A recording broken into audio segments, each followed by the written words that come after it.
The gameplay in version 44 has changed a ton, and with that, some strategies that you have to use in your games have changed as well, or in some cases just been emphasized a lot. In this video, we're going to go over my 3 top tips, suggestions, categories of gameplay you absolutely need to be doing at all or more.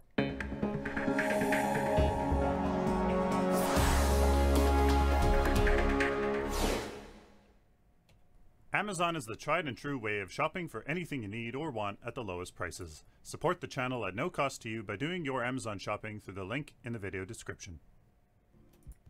Hello ladies and gentlemen, welcome to a Paragon Guide. I am Sylphin. So ladies and gentlemen, the first tip is setting lanes. What is setting a lane and what does it look like? So for example, if we take a look here right on the screen, you can see that the orange minion wave has more ranged minions than this blue one. The orange one has a ranged minion and a siege minion. Plus, I do believe they had more melee minions. This means that the orange lane is set in the appropriate direction. This orange wave, as you can see here, is pushing its lane in its direction. This means that this lane, the orange wave, is set in the right direction. If you were to set it in the opposite direction, the blue team would have to come by, destroy the ranged minions first to make sure that they don't deal the majority of damage on the blue minions, and then make sure that their blue wave has more ranged minions than the orange wave. That is what setting a lane is. So if the orange team, for example, would want to come by and now set the lane to go against the blue wave, now this orange team has to come over here, destroy these blue minions, and all of a sudden the orange lane has more ranged minions. Setting lanes is more about the ranged minions, even though melee minions, if there's a ton of them, can actually set the lane just themselves. That is what setting a lane is, ladies and gentlemen. And as you can see here, I'm Mike Yo, maybe setting this lane and moving off to other rotations. Why am I mentioning setting lanes as my first tip? It's because you have to do it. You have to set lanes as much as possible. You need to set them so that they are heading in the right direction, because minion waves can deal good siege damage. You don't want the enemy team's minion wave to be pushing against you, because then the enemy team can easily rotate over and simply take a tower because they have minions under yours. You always want minions to be pushing in the right direction, and as we see, the Gideon here has set the blue lane against the orange. He made sure he came by. He made sure that his wave had more ranged minions than the orange wave. And this blue wave will continue to push this because they're getting reinforcements coming right away. That is what setting a lane is. You have to always do this now. You have to set your lanes all the time. Now, the next tip that I'm going to be talking about, the next strategy that you need to pay attention for, is picks and rotation. What a pick is when you simply get a kill on the enemy team of somebody that's usually out of position, or you just manage to get a kill.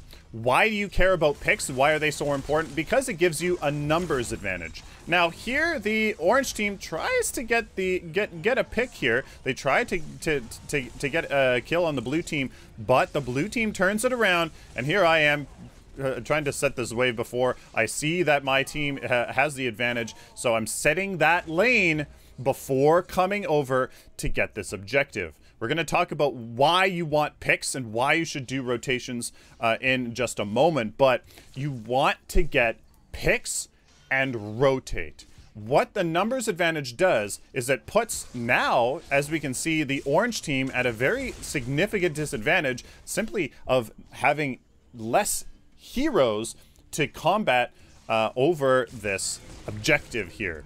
the Fangtooth. So picks and rotations are very, very important because objectives, Fangtooth, or Prime, and setting lanes in your advantage to get there, to therefore push objectives, is very, very important. That's more the why, but I just want to talk about what picks and rotations exactly are. Rotations is just how you get picks. Sometimes you have to rotate, look at your mini-map, and see an enemy caught out of position. For in that earlier engagement, that's what that orange team tried to do. You can actually see the rhythm of setting lanes, getting picks, and rotating in the actual kill icons here in this replay. You can see that there are gaps between clumps of kills. And what that is in those gaps, people are setting lanes, contesting lanes, trying to get lane advantage, heading in the appropriate direction so that then they can rotate, look at their mini-map, try to predict where the enemy team is, rotate together, get out of your lanes to get a kill, a pick, and then do an objective, such as Fangtooth, which is very, very strong now, or Prime more later on in the game, or go and try to get a tower from getting a numbers advantage through a pick. So you can actually see that here in the replay. There's white areas where you're simply trying to contest lanes and farm in the jungle and try to set your lane. And then when somebody maybe is out of position or just with a good gank or good strategy, you get a pick leading to a team fight over an objective and getting that objective, whether it be Fangtooth or Prime or a tower. So again, it's a little hard to say. Setting lanes is pretty concrete in what exactly it is, but picks and rotations, after you set your lanes in the appropriate direction and farm the lane safe to a safe enough point, then you're looking for picks and rotations. You have to rotate to try to get a pick, and that's what this orange team does. They try to get the Grux here, but a series of unfortunate events happens, and fantastic stun and initiation here from the Steel and Rampage turn it around, and now it's my team here, the blue team, getting the picks, leading to a numbers advantage that then goes into objectives. And that brings us to the third and final point here, objectives. Why is setting lanes, picks, and rotations so important? Because it sets you up for objectives. Version 44 brings us Fangtooth, that gives you gold, additional, which gives you gold, additional power, additional move speed, additional non-hero unit damage bonus. It's gigantic. It is so important to get ahead of or just kind of stay up with the enemy team's Fangtooth count. And it's everything. Fangtooth can really, really provide you an advantage that snowballs for the rest of the game.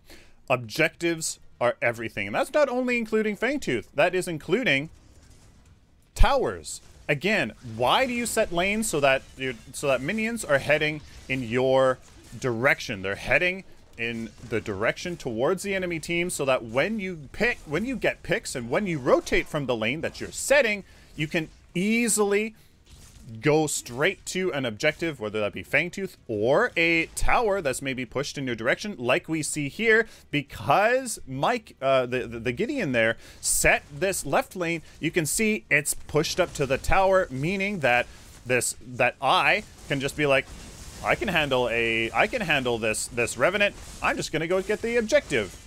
Exactly what you want. That is why you set lanes, and then you can go into getting picks and rotations, and then from that, getting value from it through objectives such as Fangtooth and towers. Objectives are everything. You can't destroy the core without killing structures, and without you have to do that. You have to. So that is why objectives are so important. Siege leads to being able to take down the core. It leads to map pressure and map security.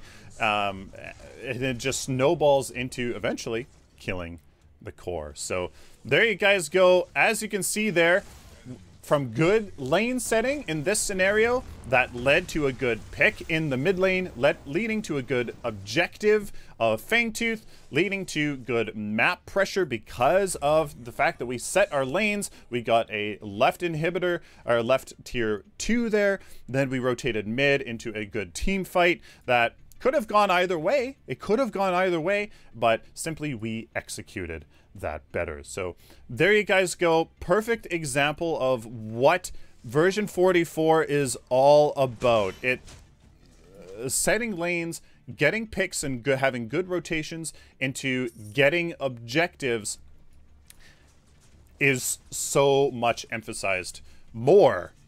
It's so much more emphasized here in version 44 with the introduction of Fangtooth and, you know, just how towers are, unfortunately, in my opinion, a little bit weak. So there you guys go. Let me know down in the comments. This was my version 44 top 3 points that you need to start doing more, way more here, because this is how you win games. Patreon allows creators to offer their fans a way of supporting them and what they do. With flexible and painless payment options, anyone can support their creator for as little as $1 a month. If you would like to help me do what I love, check out the link in the video description to learn more. Please like this video if you like it, dislike it if you dislike it, share it with the community, guys. Of course, subscribe if you guys like this content, especially if you found it useful. Got tons more guides coming out for November. It looks really, really good. Please check the video description for links for my website, merchandise store, and Amazon affiliate link, and as well all of my social media right here. Till next time, like always, guys, stay optimistic and positive.